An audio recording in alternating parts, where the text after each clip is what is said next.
Alors, bonsoir tout le monde et bienvenue à notre séance extraordinaire numéro 5. On est le 27 mai 2025. Je m'excuse encore de ce retard de 54 minutes, il est 18h54, parce qu'on a eu une consultation publique qui a été plus longue que prévu. Donc, la séance est ouverte. Il y a le point 3.1.1 qui c'est le procès verbal du 29 avril 2025. Je vais voir si vous étiez d'accord. Oui.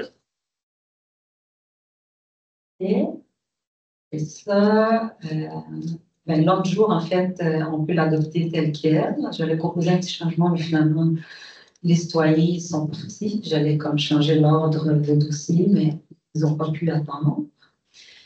Donc, on peut l'adopter comme elle est. Il y a juste des changements des documents qui vont être faits pour le point.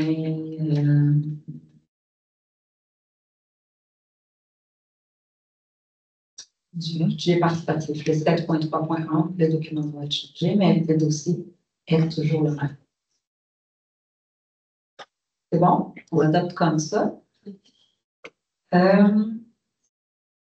Pour le comité consultatif du bonisme, il y a aussi le procès verbal du 7 avril. C'est ça. Oui. C'est bon? Ça marche. Donc, période de questions. Je n'ai pas reçu la feuille avec. On fait plus ça. Ah, il y en a plus. Non, il y en a plus. C'est vrai, c'est changé. Est-ce qu'il y a des gens dans la salle qui aimeraient intervenir? Il faut nommer votre nom, puis dans quel district vous êtes, s'il vous plaît, avant de commencer votre intervention. Bonjour, mon nom est Hélène Armstrong. Mon district, c'est le zone, c'est Carrefour. C'est le nom. C'est l'éducation. Maintenant, ce soir, je vais commencer comme à l'envers du problème. J'aimerais savoir si à la ville de Sherbrooke, il y a un spécialiste en hydrologie. Parce que je considère un spécialiste en hydrologie, parce qu'on a un problème au niveau des bassins versants dans notre quartier. Moi, c'est ce que je constate. Je ne suis pas la seule non plus. Un de mes voisins aussi, concernant samedi dernier avec les pluies qu'il y a eu. Et on voudrait qu'une amélioration serait nécessaire et urgente à faire. Là, je retourne en arrière à la case de départ. C'est que cette journée-là, on sait qu'il y a eu beaucoup d'orages. Le vendredi, tout ça, au moins, je ne sais pas, 4-5. Là. Bon, il y a déjà eu des couteaux par le passé, mais ça, là, c'était du jamais vu. Là. Il ne pleuvait plus. Moi, j'ai vu que l'eau a monté dans ma cour. J'ai envoyé les photos à M. Deneau et j'aurais dû les envoyer. Je pourrais les retransmettre. Ma cour est très grande, 80 pieds. Toute la moitié de la cour était inondée. J'en avais à la hauteur des genoux. 2h de l'après-midi. Donc, j'ai commencé à chercher une compagnie pour louer une pompe. J'ai trouvé une place. J'ai installé ça pendant 1h30. C'est sûr qu'à un moment donné, il faut arrêter, il n'y a pas assez d'eau. Je pensais que c'était réglé. Je suis rentrée dans la maison, puis quand je suis venue pour ressortir le sol et demi, l'eau était revenue et encore plus haut. Là, c'était le 3/4 de la cour. J'avais de l'eau par-dessus les genoux. Non, c'était intense. Là, j'ai paniqué un peu. J'ai été cognée chez mon voisin. Et lui, lui aussi était inondé. Et donc, les deux côtés de chez moi. Et on a vu, ça c'est sur le rivière, l'eau ne s'écoulait pas des voisins. Il ne venait pas des voisins plus haut en arrière. On ne comprenait pas d'où l'eau sortait. On a traversé la rue.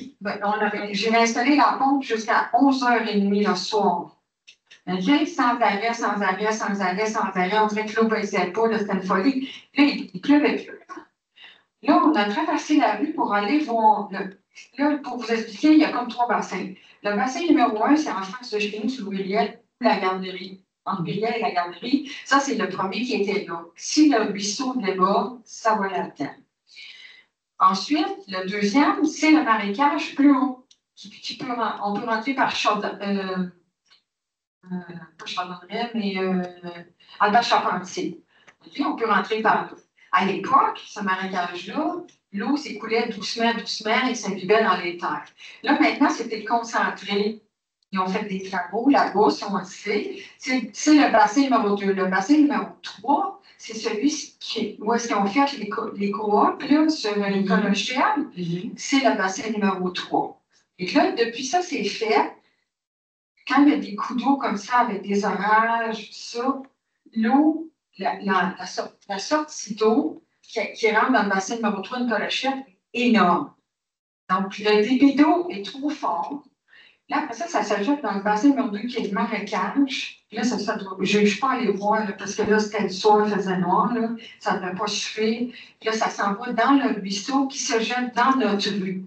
Dans notre rue, c'est sûr qu'il y a un gros tuyau qui se rend jusqu'au coin de Richard, qui va à Bordure. À une certaine époque, on avait le commandant Pierre-Ville qui vient de voir ça, c'était pas aussi intense. La ville avait ouvert dans la rue pour vérifier le niveau de l'eau qu'il y avait dans le gros tuyau dans la rue, c'était tripoté au fond. Donc, cette eau-là, la pression est tellement énorme, elle retourne, je ne suis pas ingénieur, mais il me semble que c'est à comprendre, elle retourne dans nos drains fluviaux, ressort dans la terre. Parce que l'eau ne s'écoulait pas des voisins. Là, c'était fou, là. Au moins un pied et demi, là, dans le fond de la cour, il y a un préposé qui est venu faire des photos. Là, c'est sûr qu'après une semaine, l'eau avait comme disparu. Mais par contre, de l'autre côté de la rue, le bassin, sur le rivière, il y a encore beaucoup d'eau en arrière. Quand on rentre debout dans ce bassin-là, quand il est asséché, c'est peut-être une hauteur de 6 pieds. Quand il y a eu l'eau chez moi et chez les deux autres voisins, lui, il est à côté jusqu'à sa piscine, là, qui accote sur son patio. On est allé voir l'autre côté de la rue, lui, il a filmé. J'ai demandé qu'il m'envoie le film avec son cellulaire, mais il n'a pas fait, il est toujours parti en voyage, mais on a vu ça, que là, au coin de la rue Louis-Riel-Richard, jusqu'à l'arrêt d'autobus, l'eau avait monté par-dessus même notre trottoir et coulait dans la rue. Puis là, on a dit, ben voyons, l'eau va nulle part. On pensait qu'il y avait un drain au coin de la rue et que ça rentrait dans les tuyaux sous la rue, mais sans l'air que l'eau est bouchée, ou je ne sais pas. Mais là, ce que moi je voudrais, c'est que s'il y a un spécialiste à la ville, à ce niveau-là, parce que là, depuis qu'ils ont fait ça, on a vu aussi un autre problème au printemps, mais là, la terre était gelée. Donc, c'est pas revenu dans nos drains. Mais l'autre côté de la rue, on a fait des photos à l'époque, ça accotait là, jusqu'au trottoir. Donc, il y avait plus 6 pieds d'eau de l'autre côté de la rue qui allait nulle part au printemps. Ça, c'était de la fonte, puis un peu plus. Fait que, moi, je considère qu'on ne peut pas laisser ça aller comme ça. Moi, au moins, ça ne s'est pas rendu jusqu'à ma maison. Ça aurait pu, parce que quand je suis allée louer la pompe, là, il y avait pas mal de monde en ligne pour remplir des pompes, parce qu'eux avaient fait de l'eau à Rock Forest, là, dans le sous-sol, des chutes par les fenêtres. Moi, j'en ai pas eu, mais par contre, je trouve ça inquiétant, là. De voir ça monter, surtout après que j'ai vidé, que l'eau est revenue encore plus haut, à une distance d'au moins 20 pieds encore plus haut, où est-ce que c'était quand j'ai mis la pompe au départ. C'est ça. Je ne sais pas ce que la ville peut faire, envoyer un spécialiste pour les drains, que les bassins en haut, surtout celui, c'est une Colochelle, il est très profond. C'est jamais plein, ça. Mais là, quand ça vous est arrivé, est-ce que vous aviez appelé mais là, la ville de Sherbrooke? Oui, mais admettons que pas très bien reçu, là, parce qu'ils ont eu des milliers d'appels. Oui. Mais vous avez été capable de parler avec quelqu'un? Sur moi pour dire pourquoi vous appelez madame. Des milliers d'appels. Je suis désolée pour ça. J'ai dit, j'aimerais ça vous envoyer quelqu'un pour les constater parce que le bassin déborde de l'autre côté. Ça, c'est inquiétant. Là, est-ce qu'ils ont. Est-ce que quelqu'un est allé voir ça? Une semaine après. Et que là, c'est trop tard. Ben, c'est trop tard. Vous aviez pris des Moi, je vois que de l'autre côté, il y a encore, pour l'époque de l'année, beaucoup d'eau là, qu'on ne voit pas d'habitude. Et là, cette situation-là que vous décrivez, elle est quand même nouvelle. C'était pas comme ça les années d'avant. Ça fait longtemps. Il y a déjà eu un épisode, quand j'ai acheté la maison, j'ai fait faire des travaux, un drain de captation avec des grosses pelles mécaniques, ils ont creusé, ils ont fait des sillons, tout ça, pour que ça allait en arrière. Et là, je suis ça, là c'est hors de l'entendement, mais on ne comprend pas d'où de cette façon, avec cette intensité-là, c'est comme la Non. Non, puis c'est pas ça, c'est le bassin de l'autre côté. Là, on comprend que l'eau ne finit pas dans la rue. Il y a eu des nouvelles connexions avec des nouveaux développements. La rue aussi a été refaite l'année passée. Fait qu'il faut quand même regarder là, s'il y a des choses qui sont bouchées, des drains, des trucs de même. Fait qu'il faut vraiment que la ville. Non, je ne pense pas que c'est bouché, là. Mais par contre, je peux vous dire que j'ai fait une réclamation à la ville l'année dernière, pas Noël, mais passé l'autre. Pendant les fêtes, il y a eu un refoulement d'égout parce qu'avec la machinerie qu'ils ont mis, ça a écrasé le terrain un peu, puis ça a fait débrancher le joint le drain des égouts entre moi et la ville. Mais la ville était responsable, là, je l'ai remboursé. C'est une autre situation. Fait que là, pour la situation actuelle, si vous voulez passer vos coordonnées à monsieur. Mais j'ai déjà fait une réclamation à la ville. Mais si vous voulez qu'on fasse le suivi, j'imagine que si vous êtes là aujourd'hui, c'est parce que vous aimeriez qu'on fasse. Oui, c'est parce que j'aimerais qu'un spécialiste aille compte, parce que ça va revenir, et peut-être de pire en pire, parce qu'il y a du développement continu. Exactement. Et c'est normal, on est en bas, on comprend ça, à la convergence de la rue Richard comme ça, Luniel comme ça, sauf qu'à un moment donné, on va attendre jusqu'à quand que ça monte dans toutes les cours de la rue, là, ça n'a pas de bon sens. Bon. Vous avez déjà une requête ouverte. Vous avez déjà une requête ouverte, de ce que je comprends. Oui. Vous avez fait une requête. Puis justement, pour que nous, on puisse suivre justement le chemin de cette requête-là, pour faire le suivi, ça serait bien de vous laisser vos coordonnées, sinon on peut pas faire le tour. Je les ai donnés à M. Nicolas. Puis j'avais aussi 2 commentaires à faire qui ne sont pas en lien avec ça. Un qui est en lien avec la forêt, chez nous, le boisé, et l'autre qui est en lien avec la faune. Je vais aller vite parce que je sais qu'il y a d'autres personnes qui vous avez à recharger. Concernant la forêt, c'est ce qu'on a remarqué, c'est qu'il y a une surutilisation de la forêt. Moi, ça fait 30 ans que je suis dans le quartier, 31 ans, il y a une détérioration vitesse grand V à l'intérieur du boisé. Quand on regarde de l'extérieur, ça peut être Vous parlez du boisé, oui. Oui, il y a une surutilisation, il y a des gens qui font des feux, il y a des gens qui font, beaucoup de gens qui font des campements, ça peut être des adolescents, ça peut être des jeunes, du privé, des organismes, tout ça, tout le monde y va, il y en a même qui prennent des arbres, il y a comme pas de respect, ils ont même mis des panneaux dernièrement, comme quoi on ne peut pas prélever des choses, tout ça, mais les gens ne respectent pas la signalisation. Je ne sais pas qu'est-ce que la ville peut faire pour améliorer ça, là, mais la forêt, aussi, il y a une autre partie, j'avais déjà appelé la ville pour ça. Je suis allée à la grosse rencontre que Mme Belrose avait faite l'année dernière dans l'Est pour l'environnement, le plan des parcs, je ne sais pas trop. Le plan nature. Oui, je suis allée, puis j'avais signalé ça que comme il y a des sous-traitants, ça vous concerne un petit peu là, à la ville, les sous-traitants qui s'occupent des parcs et des forêts, il y a comme un laisser-aller d'encadrement. Et j'ai parlé à quelqu'un placé dans l'organisme de la ville concernant ça. Il m'a dit qu'il y avait un manque d'employés, puis qu'ils engageaient des employés qui n'étaient pas formés, qui manquaient d'expérience. Donc, dans les sentiers pour entretenir, ils faisaient rentrer des fauteuils qu'on voit sur l'autoroute, saccageaient des arbres sur le bord, comme ça, des arbres de 20-30 pieds. J'ai appelé Radio-Canada, sont venus. Mais ça n'a jamais passé une nouvelle parce que la patronne a trouvé que les arbres étaient assez gros pour elle. Mais je n'en pas parlé dans les médias, mais le journaliste était déplacé, il n'en venait pas du débat que ça déchire. Fait que ça, puis aussi, quand ils coupent des arbres, des fois, on a vu plusieurs citoyens ont remarqué dernièrement qu'ils ont coupé des arbres pour rien. Quand ils tombent, on comprend, il faut les enlever, tout ça, mais ils se sont permis d'abattre des arbres qui n'étaient pas nécessaires à abattre. Fait que là, ça, c'est questionnable au niveau du parc, la réglementation, il n'y a rien qui est respecté, malgré même d'autres panneaux de sentiers fermés. Tout le monde y va, personne ne respecte rien. Ça, c'est pour le commentaire pour la forêt. Et je trouve qu'elles sont inquiétantes parce que je sais que vous avez fait l'acquisition d'un nouveau boisé, là, en tout cas, tout ça, là. Je vous félicite, je suis super contente, puis en même temps, j'ai des grandes inquiétudes parce que j'ai vu aussi dans les journaux que vous avez demandé comme un appel d'offres pour des gens pour entretenir les sentiers ou les futurs sentiers qui vont avoir à la ville. Je l'ai vu passer dans le journal. Je ne sais pas si c'est Info Sherbrooke ou quelque chose en même, mais je trouve ça inquiétant parce que ces gens-là, on dirait qu'ils n'ont aucun. Il n'y a pas de ligne de conduite, c'est du n'importe quoi. Et si c'est eux qui vont entretenir ce boisé-là, bonne chance. Bonne chance. Je suis très inquiète pour ça.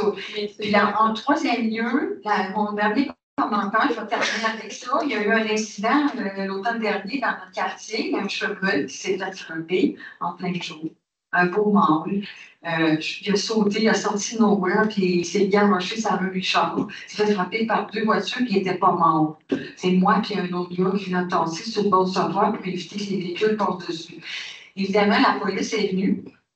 Tout le monde pensait, comme on disait, on va donner une petite piqûre puis ça dort, mais c'est pas demain que ça marche. J'ai dit non, la police, ça va le tirer. Quand il est arrivé, ils m'ont dit oui, on va le tirer. Je suis juste partie, je ne vais pas faire ça. Puis quand je suis sortie dehors, il y avait une femme dans la rue qui criait complètement hystérique. Je dis, madame, mettez-vous dans la bouche, dans la rue, je suis en auto. Ça lui fait frapper. Là, elle me montrait le cheveu. Je dis, oui, il est mort. Elle dit, non, il n'est pas mort. Mais j'ai dit, oui, il n'a pas dit l'a tiré. Elle a dit, non, il l'a tiré, mais il n'est pas mort.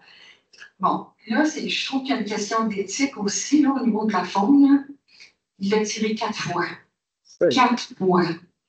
On ne comprend pas, là. Qu'est-ce qu'il faisait, là? Il me semble une base en tête, là, ça fait, là. Il va tomber sans connaissance, puis après ça, c'est le cœur. Mais il essayait comme ça, un peu partout, aléatoire. C'est une vraie folie, là.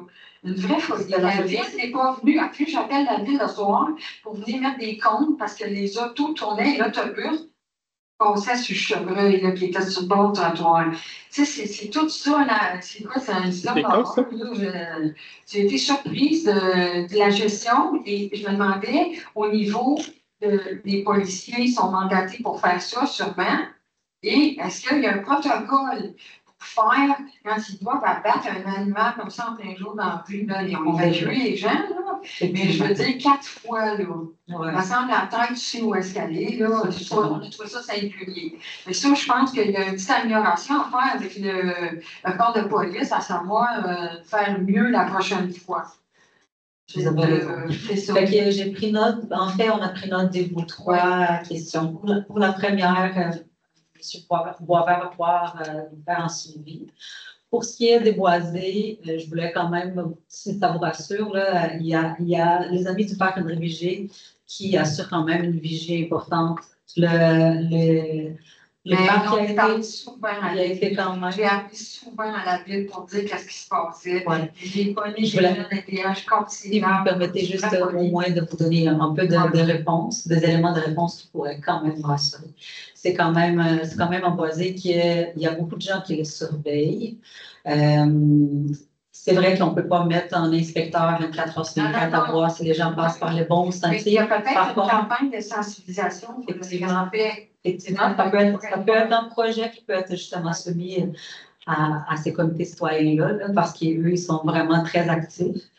Puis même, il y a un projet qui va passer ce soir, là, la Maison des Jeunes, qui est avec des jeunes qui vont faire des courvées dans le parc et tout ça. Fait que ce sont des gens qui sont très impliqués. Ça pourrait être une idée. Si vous voulez soumettre un projet à la PAF, ça serait une bonne idée. Puis, c'est ça, c'est un comité citoyen, des gens bénévoles qui sont là pour assurer. Qui ont mis ça fonctionne. Ouais. Fait que là, c'est ça, puis ils informent la ville. Puis je pense que c'est la même chose pour le boisé Scott-Lennox. C'est un comité citoyen qui est super engagé, qui est super attaché justement à la place qu'ils vont assurer une veille. Puis la ville, il faut qu'elle fasse aussi sa part. Et pour ce qui est. Les amis du parc André sont là pour organiser des événements, des activités.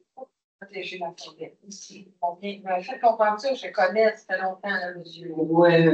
Mais ils sont là quand même, ils sont très présents. Puis, ce sont des gens qui peuvent servir justement de vecteurs là, pour informer la ville quand ça ne marche pas. Et vous aussi, en tant que citoyen, quand vous voyez des aberrations ou des choses, vous pouvez appeler la ville pour dénoncer. Sinon, à part ça, c'est un peu plus difficile d'assurer une surveillance parce qu'on ne peut pas mettre quelqu'un 24 heures sur 24, c'est vraiment merci, je vous remercie. Vous n'êtes pas la seule, on reçoit vraiment beaucoup, les gens sont très attachés au milieu, puis on reçoit vraiment beaucoup d'appels. Quand il y a des choses qui ne fonctionnent pas, on peut aller voir. Là, justement, on a changé certains sentiers, justement, on a interdit des sentiers qui sont proches d'un milieu humide pour que. C'est moins chaque jour. Oui, mais on ne peut pas. On est ouvert à des suggestions si vous avez de meilleures idées pour mieux protéger ces boisés. Merci. Est-ce qu'il y a vraiment un hydrologue à la ville de Sherbrooke? Fait que, juste un instant, hydrologue, un spécialiste de la gestion des eaux aussi. je sais pas si on va revenir sur ça, par exemple. Et là, pour le boisier Sorblena, Madame Laroche avait une intervention et M. Pongeur. C'est vraiment cool, en fait, c'est pour dire qu'en ce moment, le terrain qui a été acheté, c'est juste une parcelle. Bois à cette c'est vraiment sous supervision de l'organisme de conservation de nature Canton de l'Est. Ce qu'ils sont en train de faire en ce moment, c'est plutôt bloquer les accès parce que dans ce bois-là, en ce moment, il y a plusieurs VTT qui pouvaient rentrer. Même, on a trouvé des jeeps des fois. Il y a des gens qui rentraient de façon vraiment non adéquate puis qui brisaient le fait que là, on est plus en train de refermer les accès le plus possible pour préserver. Puis c'est un organisme de conservation qui s'en occupe. Donc, je ne suis pas inquiète sur le fait qu'eux veulent vraiment diminuer les impacts écologiques. On n'est pas encore rendu à la réalisation de sentiers non plus. Soyez sans crainte. Et par rapport à ce que vous aviez parlé. Les autres voisins peuvent bénéficier de ce même traitement-là. C'est ça qui ne se passe pas, là. Mais ils sont pas en surveillance, mais ils essaient de bloquer les accès. Mais dans le cas du parc André Vigée, ça serait difficile de bloquer les accès aux gens. Ouais. Non, on peut bloquer les accès, mais du reboisement. Mais on a fait ça, on a planté. Ils ont planté ça au mois de juin, juillet. Il n'y a personne qui a vu ça, c'est tout mort. Non, c'est pas mon. Désolée de vous contredire. On a quand même planté plus de standards. Fait que c'est pas tout le monde. Tout n'est pas mort. Mais il y a aussi par rapport à ce que vous aviez, par exemple, dénoncé sur la façon comment la police a agi, il y a aussi un moyen, M. Boisvert va pouvoir peut-être vous indiquer là, pour dénoncer ça, parce qu'effectivement, éthiquement parlant, c'était pas vraiment pas beau. Là, juste un instant, il y a M. Kibonge qui avait une intervention. Oui, je voulais juste avoir plus de précision. Le chevreuil, c'était quand? C'est quand que ça s'est passé, l'histoire du chevreuil et de la police? Si je ne me trompe pas, c'était le 9 octobre 2024. Hein? Ouais. Ok, merci. Il me semble que c'est le 9 octobre.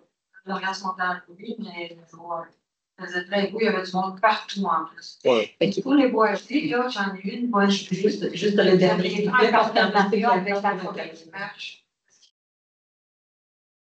Ils ne font pas de reboisement. Oui, on a fait, j'ai participé avec eux. Ils ne font pas de reboisement, ils permettent les gens d'aller chercher l'arbre. Non, attends. Ils ont fait une amélioration en Magog d'un site qui était contaminé, tout ça. Ils ont tout reporté les arbres et reboisé avec Eux, ce qu'ils permettent, c'est les gens d'aller chercher des arbres, mais ce n'est pas eux qui vont planter des arbres. Mais à Magog, ils sont allés. Moi, je n'ai pas pu y aller, mais ils sont allés. C'est bon, c'est gratuit. Merci beaucoup. Merci. Besoin de choses. C'est tout à fait ça.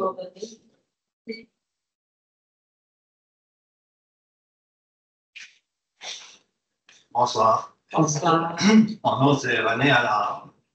Moi, je demeure à l'intersection du boulevard de Parkland et de la rue du Québec, Sherbrooke, donc dans l'arrondissement des Nations. Je ne sais pas que ça va changer de nom. Donc, on était dans le Vieux-Nord, là, on est dans les Nations. Et puis, ça fait 35 ans que je reste là.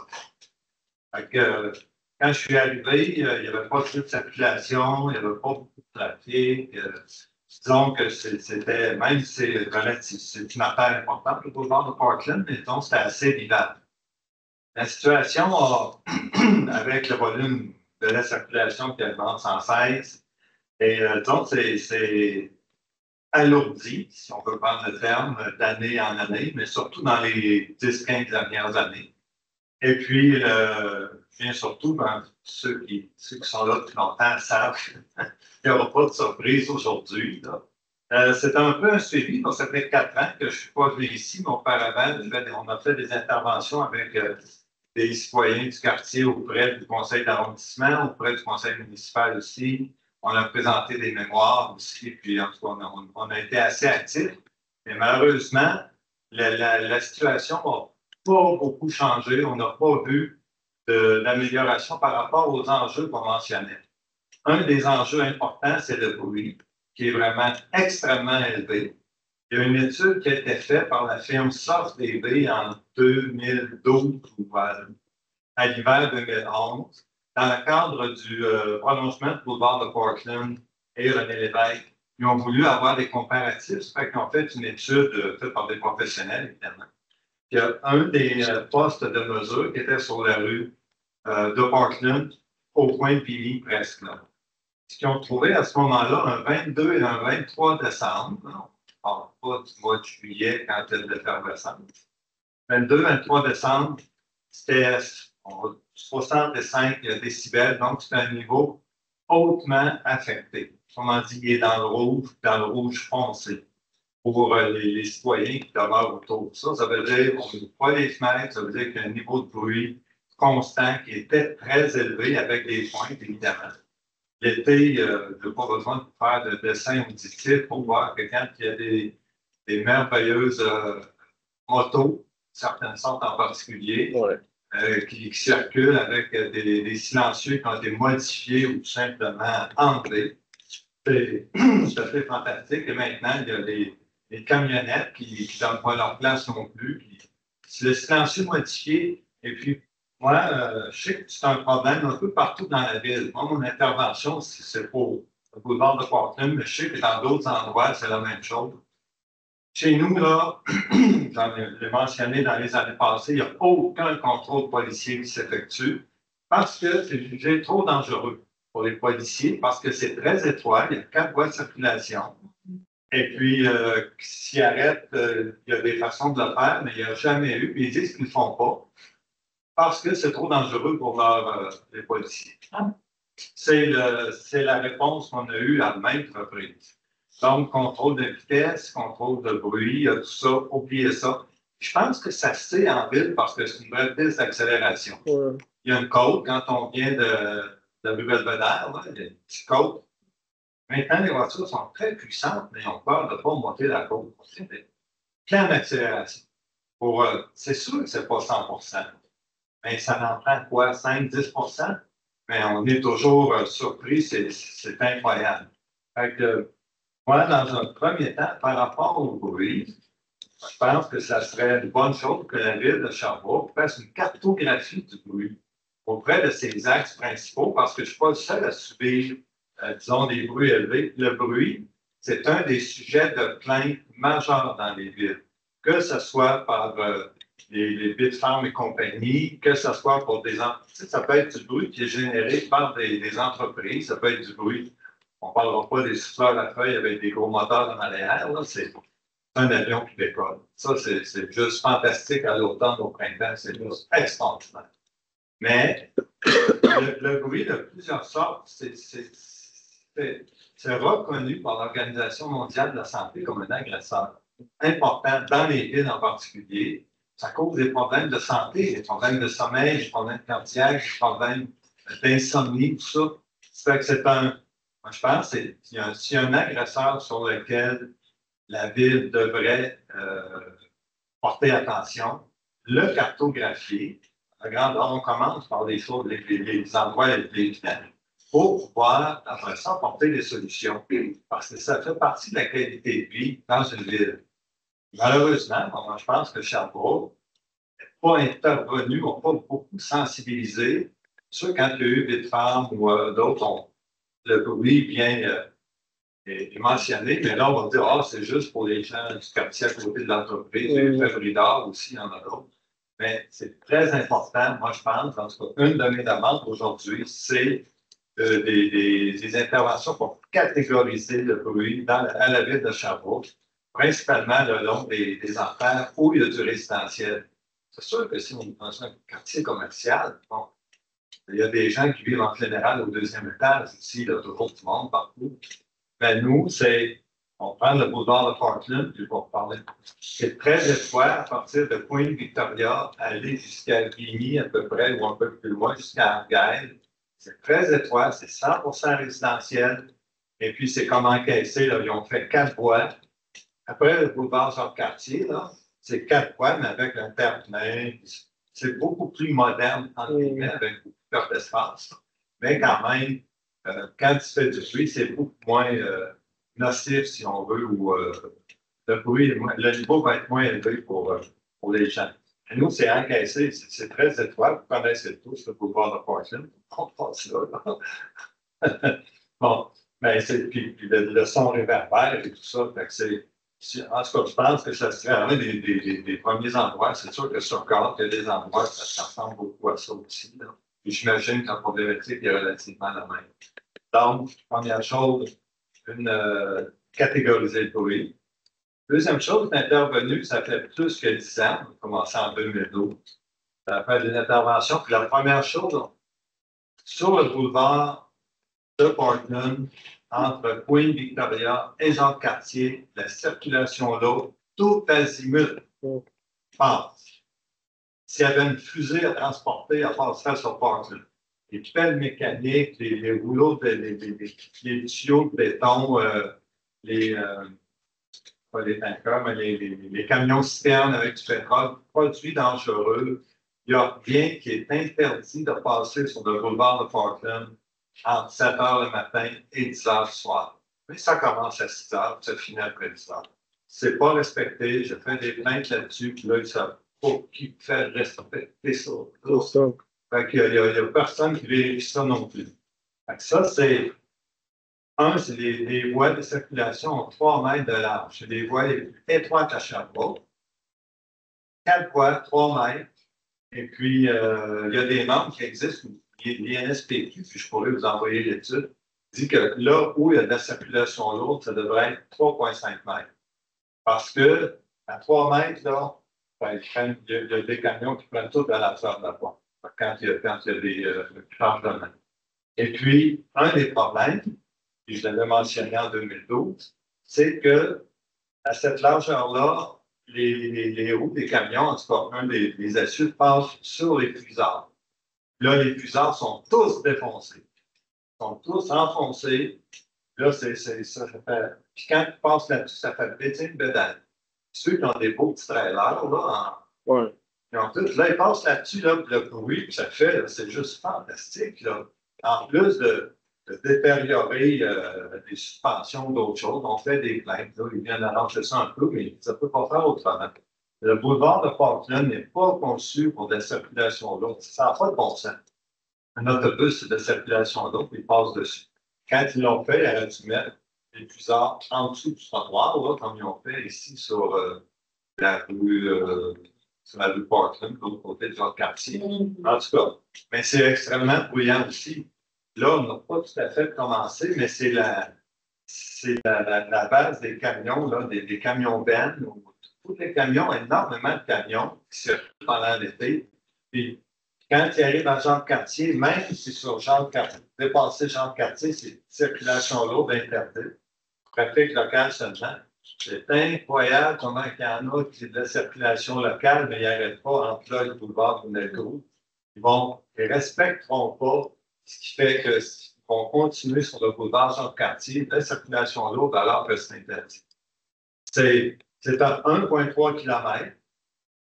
Après ça, ils sont comme obligés de tourner sur la rue King, de tourner sur le boulevard Jean-Cartier pour descendre sur King, pour monter sur Prospect. En tout cas, ça aide pas ou ça complexifie la dynamique du bruit parce que le camion, c'est assez bruyant, les diesels et compagnie. Ils ont des systèmes de refroidissement, ils appellent ça en anglais le fan clutch, là, je n'ai pas trouvé c'était quoi. Il y a un moteur électrique qui part, qui additionne la fan pour que ça tourne au maximum pour refroidir le moteur. Ça monte en haut de 100 décibels. Si on fait du saut, là, il paraît que même les chauffeurs de camion font saut quand ça part, mais ils sont arrivés. Fait qu'il y a beaucoup de problématiques qui sont reliées au bruit. Moi, je pense, c'est sûr que si on élimine la circulation lourde, il y a encore les autobus vont passer, il y a des véhicules, même qui sont lourds, les machines, des véhicules de ville vont passer quand même, mais ça enlèverait une grande partie. Et puis, ça allégerait la circulation. C'est tellement bruyant que le bruit, à un moment donné, devient un danger parce qu'on n'entend pas les signaux d'alarme.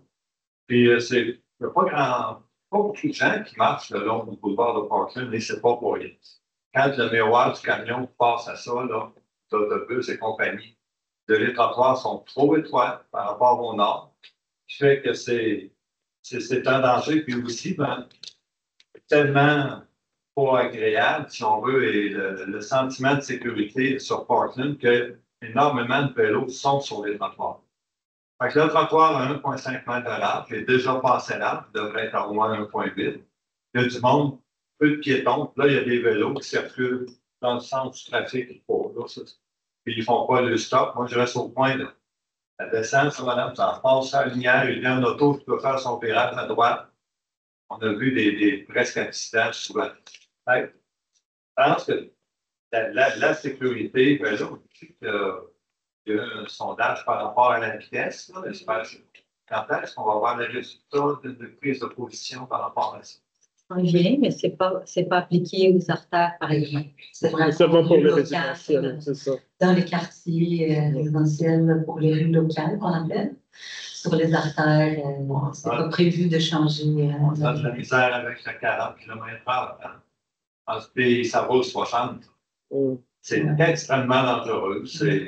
Moi, je comprends, en tout cas, si un reproche vraiment pas extraordinaire, un reproche important que je fais à la ville, c'est de ne pas avoir. Puis je sais que la nouvelle administration sont là depuis 4 ans. C'est un dossier qui est vieux. Là. Je sais qu'il y a d'autres conseillers qui sont plus ici ou qui ont pris le retraite, qui ont travaillé là-dessus aussi. Mais l'entêtement de la ville de Sherbrooke à ne pas vouloir modifier ses vitesses, à ne pas faire quelque chose autant au niveau pédagogique que prendre action. Écoutez, toutes les villes au Québec, pratiquement, des limites, promenez-vous du 40, du 30 km/h. 30, 40, là, on va à Montréal, là, c'est 30, c'est 40. Sherbrooke, 50, toléré 60. C'est l'enfer. Est-ce que vous voulez que je vous dise? On va vous dire n'importe quoi. Promenez-vous sur le boulevard de Parkland, vous roulez 55 et vous faites pousser dans la barrière. Tu sais, ça n'a pas de bon sens. Je ne comprends pas l'absence de volonté ou je comprends que c'est un enjeu politique. Les gens, savez-vous, là, personne n'est perdant, ils vont arriver aussi vite chez eux. C'est juste de dépasser cette espèce de barrière psychologique sur la vitesse. Moi, j'en reviens pas. Vraiment, là, des petites municipalités qui prennent action, puis à Sherbrooke, c'est l'impuissance totale. Il y a la rue Ponton, là, à Fontaineville, qui arrive dans le cul-de-sac. Là, il y a eu du leadership, ils ont mis 30 km/h.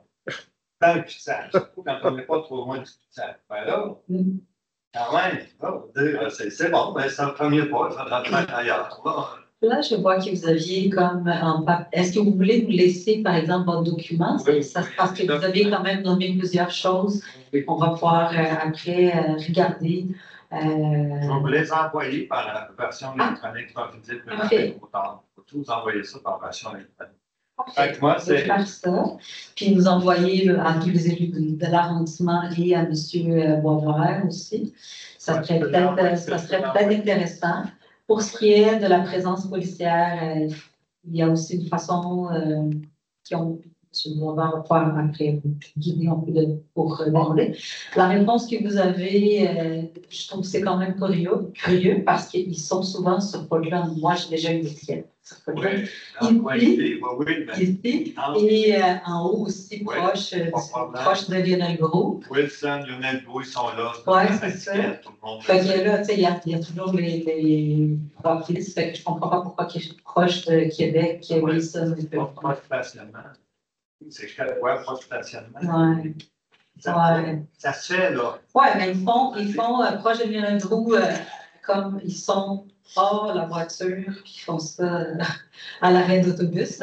Ils font ça. Les voies sont larges, tout ça, mais il faudrait demander pourquoi, mais j'ai la réponse à plusieurs reprises. Et puis, tu sais, pour la circulation lourde, c'est sûr que si on enlève la circulation lourde des artères, c'est compliqué parce qu'ils ne peuvent pas passer par des rues locales collectives. Ça fait qu'il y a ça aussi à analyser, de voir où ça se prêtait mieux. Peut-être juste je ne sais pas, c'est vraiment une étude de quelque chose à se pencher sur ça. Et j'entends bien votre inquiétude par rapport au bruit. Effectivement, je sais que ça a un impact super important sur la santé. Ça, c'est un enjeu. Oui, c'est un enjeu qui n'est pas tellement, en tout cas à mon avis, qui n'est pas alors toujours à faire de Sherbrooke non plus. La vitesse, le bruit. Pourtant, on discute beaucoup. Mais vous avez raison que ça n'a pas avancé aussi vite qu'on aurait voulu par rapport à la vitesse surtout. Par rapport à la nuisance sonore, c'est très complexe aussi.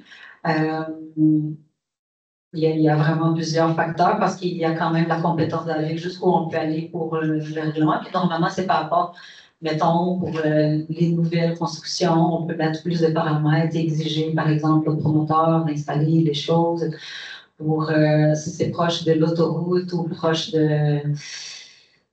par exemple, dans le parc industriel, tout ça. Autour des artères, des boulevards, c'est vrai qu'il y en a pas. Je ne sais pas comment on pourrait encadrer ça, mais on entend votre. La vitesse est un facteur important dans le bruit aussi. Ouais. Tu sais, il y a des choses, un beau petit 40 km/h respecté sur le Portland. Vous avez raison, si on dit 40, les gens vont rouler à 50. C'est pour ça que souvent, les villes mettent à 30 parce que les gens peuvent aller jusqu'à 40.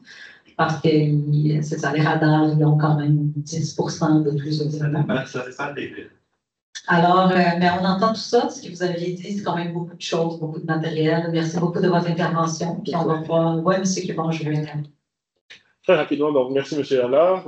Moi, je vous recommanderais quand même de contacter le comité de quiétude des Sherbrookeois. C'est un comité qui travaille, oui, par rapport au bruit du train, mais on parle vraiment du bruit. Donc, à ce niveau-là, je pense que si vous apportez vos inquiétudes par rapport au bruit qui sont pour les voitures, sur les boulevards et tout ça, vous pourriez enrichir leur groupe. Et oui, c'est comme un comité quand même très mobilisé qui parle autour du bruit du train. Ils ont fait des études pour voir comment le bruit est nocif. Et si vous pouvez comme les rejoindre et apporter la partie automobiliste, on pourrait avoir comme un comité un peu plus complet. Ça. Donc, je pourrais vous faire parvenir des informations. Je sais qu'il y avait un comité de quiétude au service de police. Exactement. Je ne sais pas si c'est le même comité. Non, c'est un autre comité. Lui, c'est vraiment plus par rapport au train, mais quand on parle du bruit, le bruit, c'est un bruit. Fait que... Merci. On va parvenir les documents là. Ça va bouger, ça va bouger. C'est sûr que changer les mentalités, c'est pas évident. Non, vraiment pas. Les gens ont tellement peur de perdre, là. La vitesse moyenne est en bas de 30 km/h dans les villes. On veut bouger 60. Merci beaucoup. Puis vous reviendrez. On n'est pas sortis. Merci. Fait que là, il n'y en a pas d'autres interventions. Vous êtes là, c'est pas pour intervenir. C'est correct? Bon, parfait. Là, on est rendu au dossier de comité. Oui, vous voulez intervenir? OK. Est-ce qu'il y a d'autres interventions aussi? Non? Alors, je fais Eliane Chaudy. En fait, je voulais faire deux minutes comme chrono.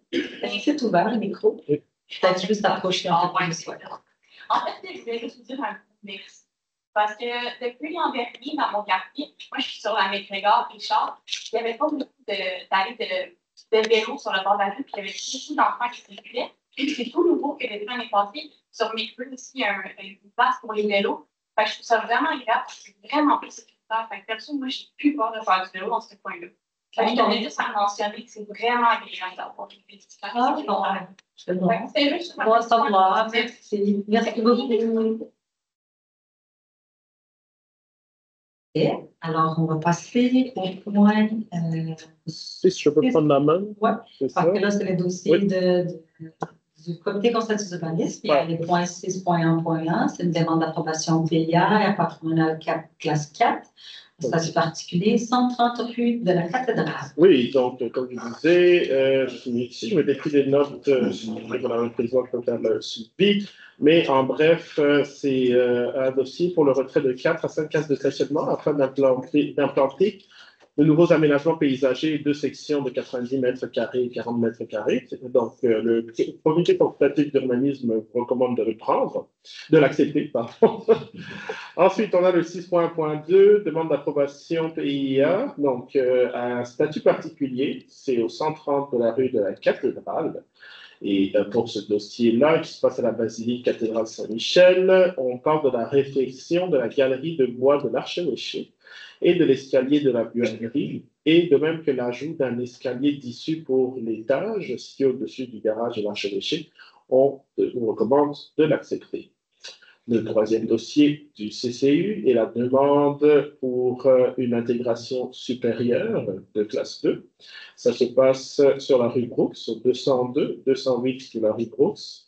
Et ici, ce qui est demandé, c'est que c'est des travaux de restauration et de préservation pour le bâtiment principal qui est situé à cette adresse. On recommande de l'accepter aux conditions suivantes, que les travaux soient acceptés par les travaux soient effectués par les professionnels accrédités, et aussi que les travaux soient faits à l'identique des composantes d'origine ou anciennes, en conservant les styles, les matériaux, les dimensions, les formes, les couleurs et les détails. Quatrième dossier aujourd'hui, c'est la demande d'approbation de classe 3 pour une intégration supérieure au 279, 181 rue du Québec. C'est une demande pour remplacer 37 fenêtres aux mêmes dimensions en aluminium PVC de couleur kaki, en remplaçant les 37 fenêtres de bois existantes.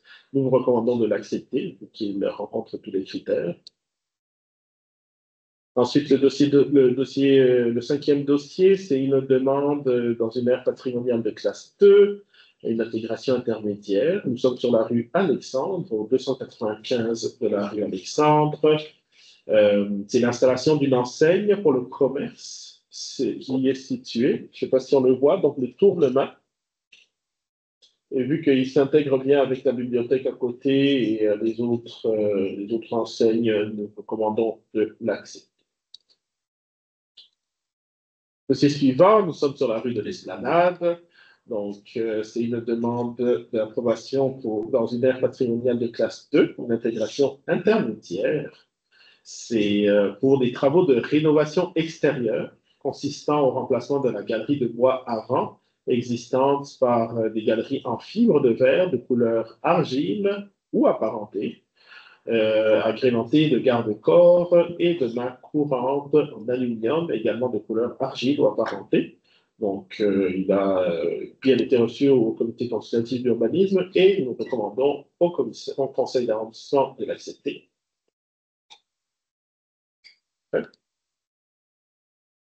Le dossier suivant, c'est la demande pour une aire patrimoniale de classe 3. Nous sommes dans une intégration supérieure sur la rue Frontenac, au 133 de la rue Frontenac. Et ici, c'est une demande pour installer une enseigne sur le bâtiment qui est situé à cette adresse. C'est le Classico, restaurant bien connu de cuisine des îles. Oui, les îles Maurice. Exactement, des îles Maurice. Donc, ils refont un peu leur façade, vu que le centre-ville se fait une beauté, et ils ramènent ça donc, dans un style un peu plus adapté. Et le conseil d'urbanisme vous recommande de l'accepter.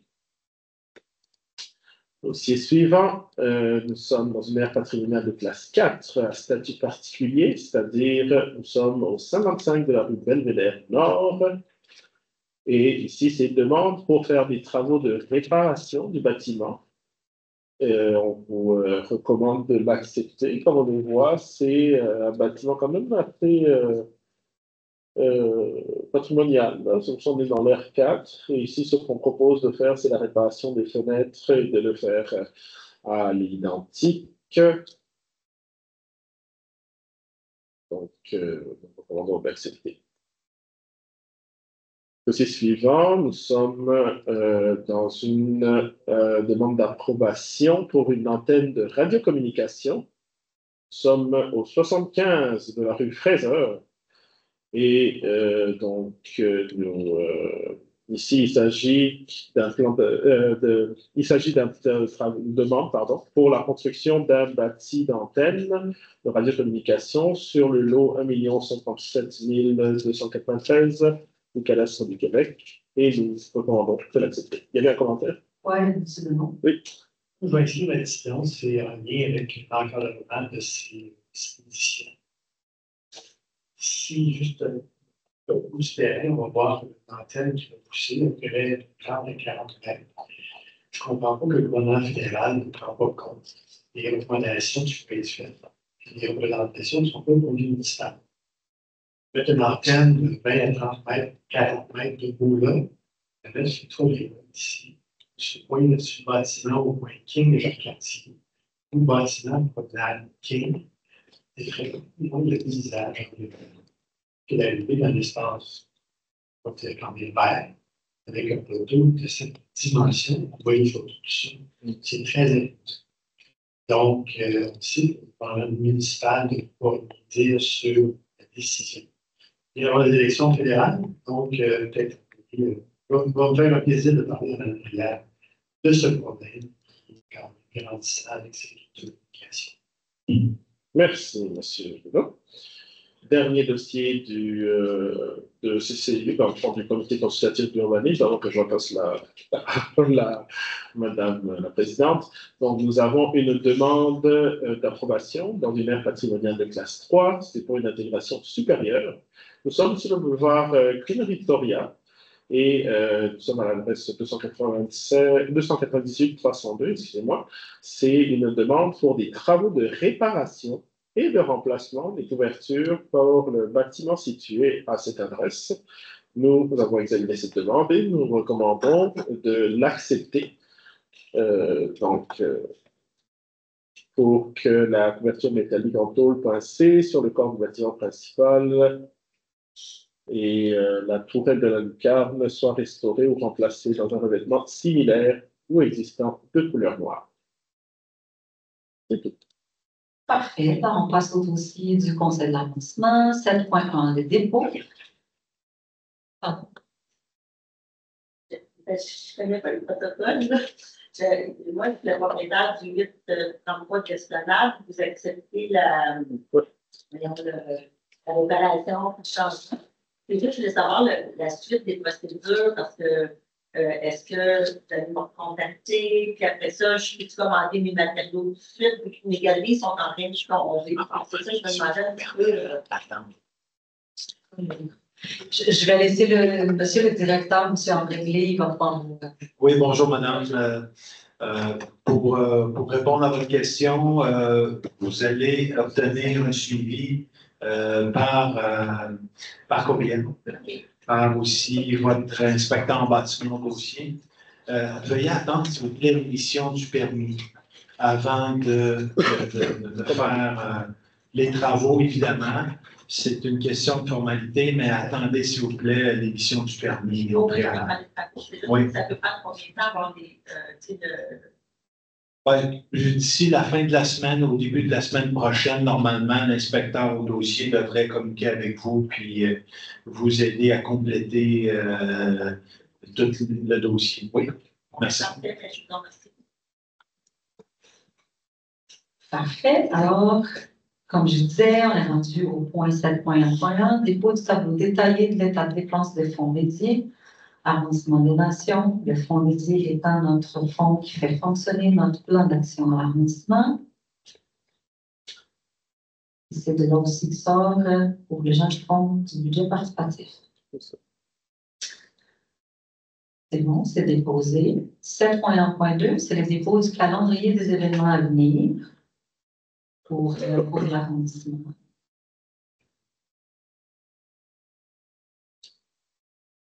C'est déposé aussi. 7.1.3, le dépôt du budget des frais de représentation sociale 2025. C'est les frais que les élus peuvent disposer pour justement faire la représentation. C'est fait. 7.1.4, c'est le dépôt de la liste de dossiers en cheminement. Les dossiers qui s'en viennent là pour le prochain conseil d'arrondissement. Le 7.1.5, c'est le dépôt du suivi des interventions du conseil d'arrondissement du 29 avril 2025. Je ne vois pas, fait que je suis passée à des interventions. Madame Laroche. Très brièvement, seulement pour dire que Mme Couture, qui était venue ici pour le dossier de la STS, on a fait ajouter un point à la prochaine heure du jour du prochain atelier de travail de la STS pour discuter de ça. Mme Couture accompagne des personnes aînées qui veulent prendre le transport en commun, qui sont un peu insécures au début, puis elle voulait savoir si elle pouvait avoir un soutien peut-être de la STS et aussi d'un organisme. Mais ça, je vous invite, mes collègues, si jamais vous avez des idées d'organismes qui pourraient un peu chapeauter ça. Si la STS pourrait, par exemple, offrir des gratuités, mais pour voir s'il y a des organismes auxquels vous pensez qui ont déjà une mission similaire, n'hésitez pas à nous faire ça, qu'on puisse faire aussi le pont entre la STS organisée. Madame. Oh, c'est parfait. Alors, on est rendu au point 7. Là, on est rendu aux assistances financières, le point 7.2.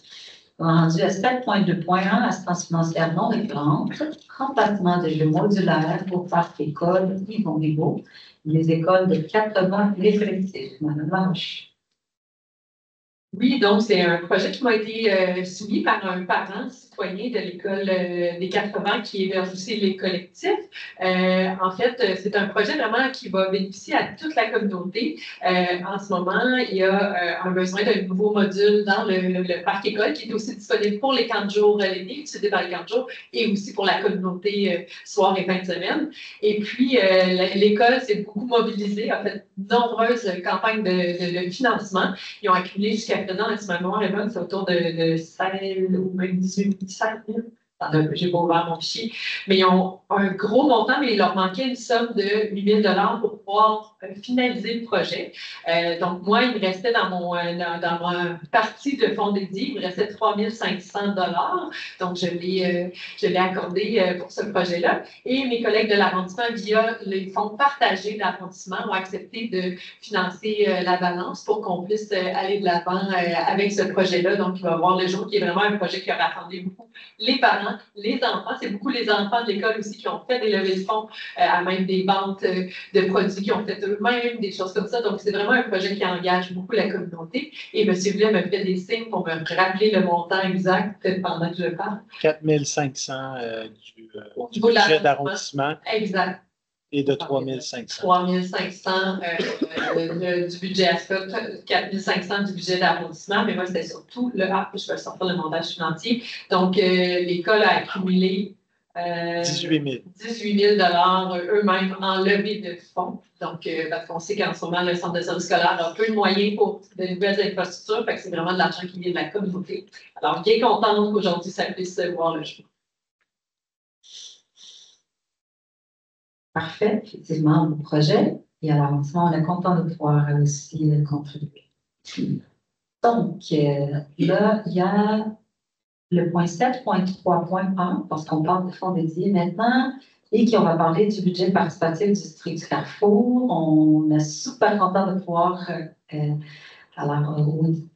dans le cadre du budget participatif du district du Carrefour, de pouvoir appuyer 3 super beaux projets. Alors, aujourd'hui, c'est la convention, en fait, pour le montant qui vont être octroyés pour ces projets-là. Alors, il y a la convention du budget participatif pour le projet Papillon. Et l'organisme, c'est la coopérative de solidarité L'Envolée. C'est la coopérative qui va justement construire en bâtiment pour des adultes autistes à côté du parc Saint-Charles-Garnier. Puis eux, en étant une coopérative de solidarité, ils sont très ancrés aussi dans les communautés. Ils aimeraient vraiment faire un pont et un lien avec la communauté. Fait qu'ils ont créé ce projet-là, les papillons, pour, là, le nom de CEMA, j'ai déjà oublié.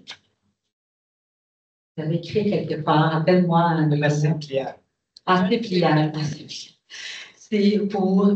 Alors, ce qu'ils vont faire, ils vont distribuer pour le voisinage, ils vont faire une journée où ils vont présenter un peu leur projet en même temps et distribuer des séments de cette plante-là, qui est cette plante justement qui attire les monarques et les papillons. Et bon, justement, c'est le nom de l'organisme aussi, c'est l'Envolée, fait que symboliquement, ça faisait tout son sens. Et aussi principalement qui va faire en sorte de créer, qu'eux puissent créer un lien avec la communauté du quartier Saint-Charles-Garnier. Alors, c'est un super beau projet, puis je suis vraiment contente de pouvoir soutenir cette initiative-là. Il y a l'autre convention pour le budget participatif qui est pour les squads Azimut Nord. C'est la maison des jeunes Azimut Nord qui est située au parc André Vigée. Puis eux, leur projet, c'est intéressant parce qu'à la fois, en fait, c'est un projet où certains jeunes de la Maison des jeunes vont pouvoir faire des corvées dans le parc. Ils vont même promouvoir éventuellement une corvée collective avec le voisinage. Puis, fait que c'est un projet qui est intéressant parce qu'à la fois, on va pouvoir protéger justement les parcs, les garder propres et donner l'occasion d'avoir une première expérience d'emploi à ces jeunes-là. Alors, ça aussi, c'est un super beau projet. Et puis, l'autre, c'est pour le projet le comité interculturel du parc André Vigée, qui en fait, c'est un sous-comité dans le comité citoyen, qui c'est les amis du parc André Vigée. Puis eux, ils font déjà ce projet-là de branche interculturelle. Puis avec cette aide-là financière, ils vont pouvoir bonifier un peu et dans l'animation, tout ça, pour ces branches-là. Puis chacun de ces projets va recevoir 3 500 $. C'est ça? Non. 3 500 $ pour Papillon, 3 500 $ pour Azimut, puis 2 000 $ pour les branches interculturelles. C'est bien ça? 2 000 $ pour les papiers. 2 000 $ pour les papiers. Alors, je me corrige. C'est 2 000 $ pour la coopérative de cette arté l'envolée pour le projet Les Papillons. C'est 3 500 $ pour Azimut Nord et 3 500 $ pour le comité interculturel et les amis du parc André Vigée. Pour les projets de branche interculturelle. Parfait. Alors, on est rendu au dossier de l'administration. On parle des services d'entretien des infrastructures. C'est le point 8, point 1. Point 1, plantation d'arbres en banquette de la rue Beckett entre la rue Pascal et la rue Duvernay. Monsieur Demeaux. Merci, Madame la Présidente. En réalité, c'est une correction de travaux qui a été fait il y a plus de 5 ans. Vous vous rappelez, la rue Beckett, dans ce secteur-là, c'était pas urbanisé. Et lorsqu'il y a eu l'urbanisation, on a pavé les trottoirs, on a fait une banquette. Et malheureusement, il n'y a pas eu de planification d'aménagement d'arbres. On mentionnait qu'il y avait des conduites souterraines. Si on prendrait la ville de Montréal, on arrêterait de bâtir ou d'aménager à cause qu'il y aurait des structures souterraines et des choses qui ne seraient pas.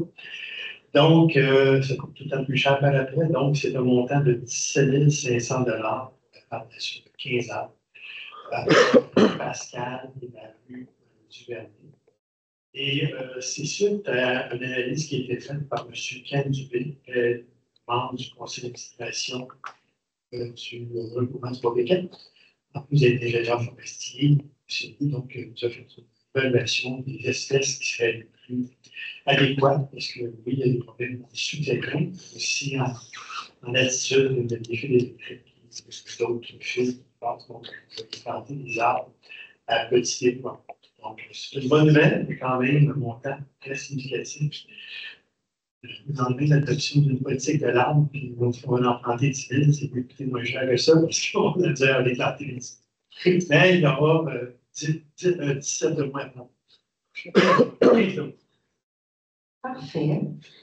Effectivement, c'est un beau projet. Donc là, on est rendu à la préalisation de la requête en circulation. Je ne sais pas si M. Jean et Mme Laroche peuvent l'intervenir. C'est sur la rue de Toulon. Ah, j'ai sauté un. J'ai sauté un. 8.1.2, c'est l'adoption d'un projet de budget de mobilisation des parcs, c'est du 6, dans les parcs locaux 2025. Et là, c'est M. Ramion.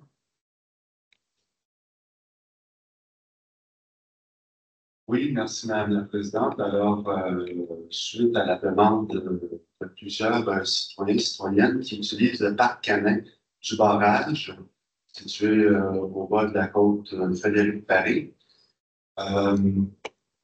les citoyens qui l'utilisent ont même installé une petite lumière qui marchait là, avec les rayons du soleil. Donc, l'hiver, c'était plus ou moins pratique. On avait fait ajuster un lampadaire par Hydro-Sherbrooke il y a 2 ans, mais là, le parc est de plus en plus utilisé. Et pour combler les besoins d'hiver, on va faire installer 2 autres poteaux de lumière avec Hydro-Sherbrooke. Je pense ça à même l'Est 6 Et c'est un montant qui s'élève à 6 170 $ pour la sécurité de tous. On sait que je vais faire ajouter aussi il y a 3 ans environ un abreuvoir pour adultes et pour chiens. Très pratique. Donc, le parc Annex. Ils boivent dans le bain? Non. Ah, ok. Donc, vraiment, ma voix, c'est écrit chien ici. J'espère que les chiens puissent savoir lire, je sais pas. Non, c'est vraiment bien fait. Donc, merci. Ça pourrait peut-être se faire cette année, au pire l'année prochaine. Merci. Parfait. Puis là, c'est la priorisation de requêtes en circulation. Pas de Montroche. Ça va être très court, en fait, simplement pour dire que j'ai eu, il y a des citoyens de la rue Mille-Abeilles qui ont déposé une requête en circulation pour demander à ce qu'il y ait des mesures d'apaisement de la vitesse. Alors, comme pour moi, dans mon district, c'est la seule en ce moment qui n'est pas encore traitée, c'est donc la priorisation numéro 1. Monsieur Jean. Merci, Mme la Présidente. Pour le district de l'Université, la rue de Toulon. On sait qu'on appelle ça, dans le jargon, des rues spaghetti. Donc, c'est des rues en parallèle et puis un peu trop souvent, il y a de la vitesse qui se dénote dans ce genre de rue-là. Il y a beaucoup de résidences, beaucoup de townhouse, beaucoup de jumelés dans ce secteur-là. Donc, sur un pointage de 46, on va quand même chercher 32. Ce qui est relativement bon, donc on devrait attendre des nouvelles ou des mesures de mitigation, soit des dos d'âme, soit des passages, quoi que ce soit, donc une négociation. Merci. Parfait, merci. Là, c'est le point 8.3.1, modification dans le titre au tableau de répartition événementielle de 2025 aux organismes communautaires admis au programme de soutien arrondissement des Nations. Donc, en fait, dans la convention, il y avait ce qu'on demande, c'est de changer le titre et la date de l'événement qu'on avait accordé avec le budget de 2024. En novembre 2024, on avait octroyé un montant pour les comités citoyens du parc Marie-Victorin pour qu'ils puissent réaliser leur événement cette année. Mais au lieu que ça se passe en septembre, que le nom aussi soit souper chansonnier. Ça va être en juin, puis c'est une soirée spectacle. Fait qu'il faut quand même changer les titres dans la convention. Alors, c'est le dossier d'aujourd'hui, c'est pour ça.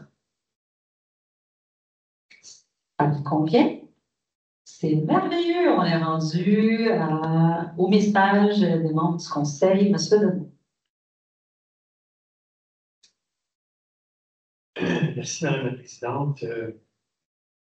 En lien avec une consultation publique sur la possibilité d'avoir des maisons de chance sur l'ensemble du territoire avec un maximum de 4.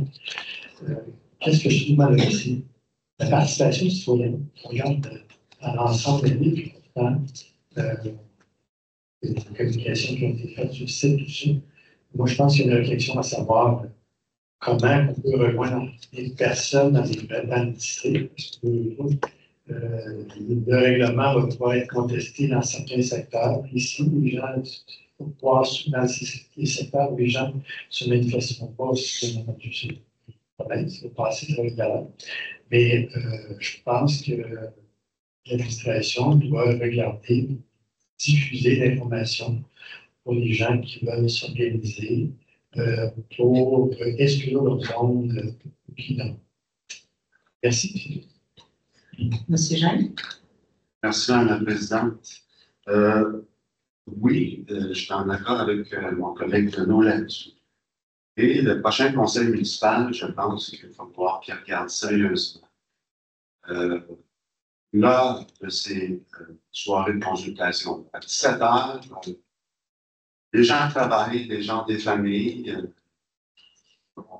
Donc, les gens qui peuvent se déplacer, soit qui n'ont pas de travail, soit qui sont retraités, soit qui sont à l'école. Donc, on ne peut pas consulter de cette façon.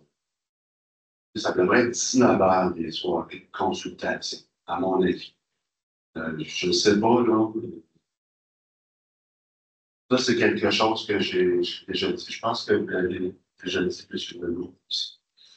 Pour revenir justement à la soirée de consultation de ce soir, je vais répéter les points puisqu'ils n'ont pas été enregistrés tout à l'heure. Donc, de passer de 2 à 4 chambres. J'en suis. C'est correct. Pour ce qui est du nombre de stationnements minimal, dans le meilleur des mondes, ça veut dire qu'on n'est pas obligé d'installer des stationnements. Mais sur le terrain, à l'heure actuelle, il y a beaucoup de véhicules, de voitures, que ce soit des étudiants ou des locataires. Pas de problème, là, on les voit. Les gens-là sont obligés d'aller se stationner à la plage Blanchard, dans les rues et sur les gazons, sur les terrains. Ce qu'il ne faut pas faire. Alors, ça, c'est une de mes grandes craintes.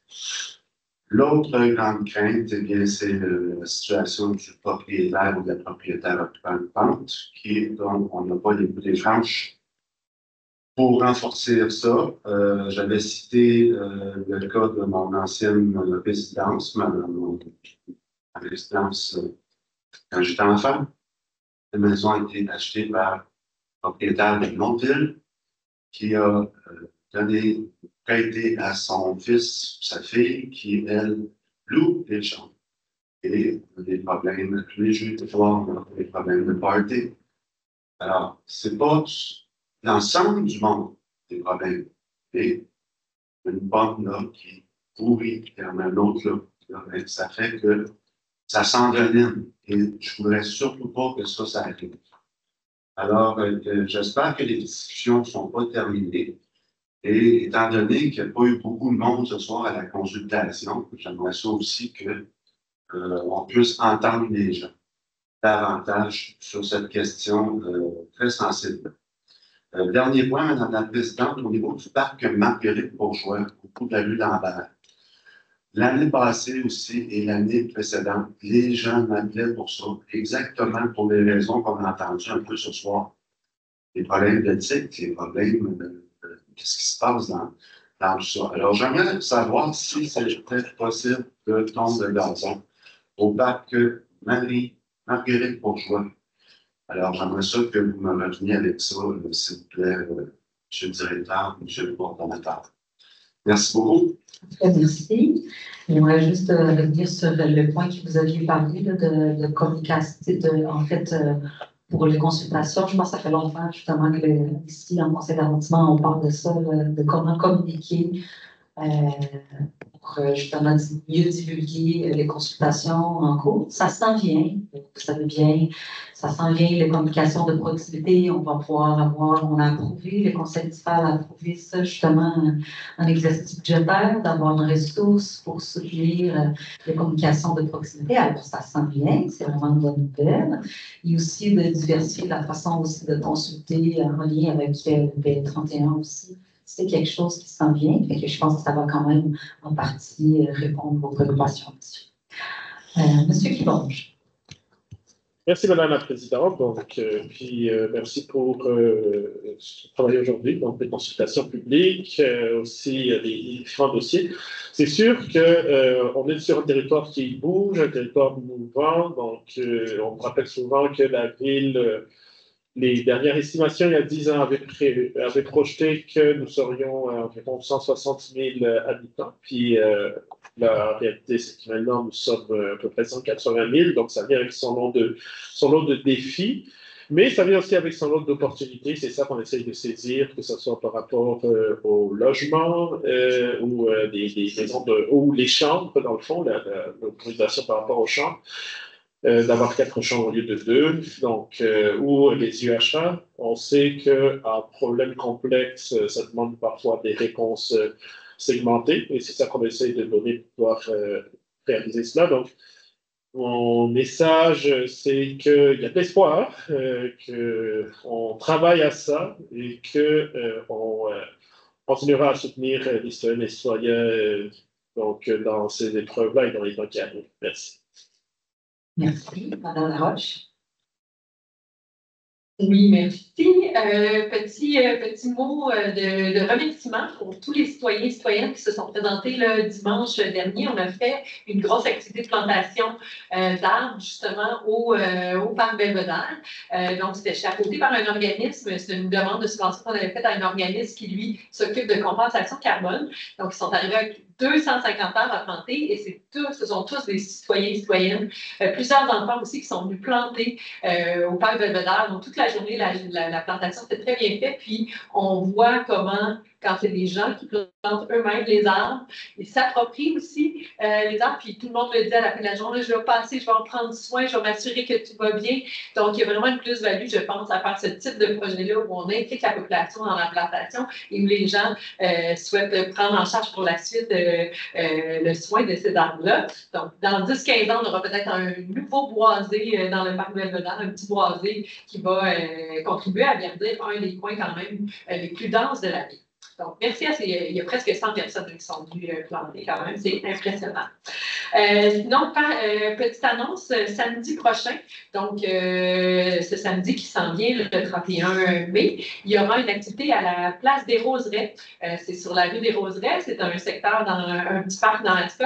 Et il y a tout un après-midi d'activité, c'est Ascot en santé avec plusieurs organismes du quartier qui tiennent cette activité-là. Donc, on vous attend entre 13h et 16h. Il y aura vraiment toutes sortes de choses, des jeux gonflables, de la musique, de l'art. On va vraiment prendre le temps de créer des liens dans le quartier. Puis, par rapport à la consultation de ce soir, j'aimerais quand même dire que ce que j'ai entendu beaucoup ce soir, ce que j'entends beaucoup, c'est le vivre ensemble.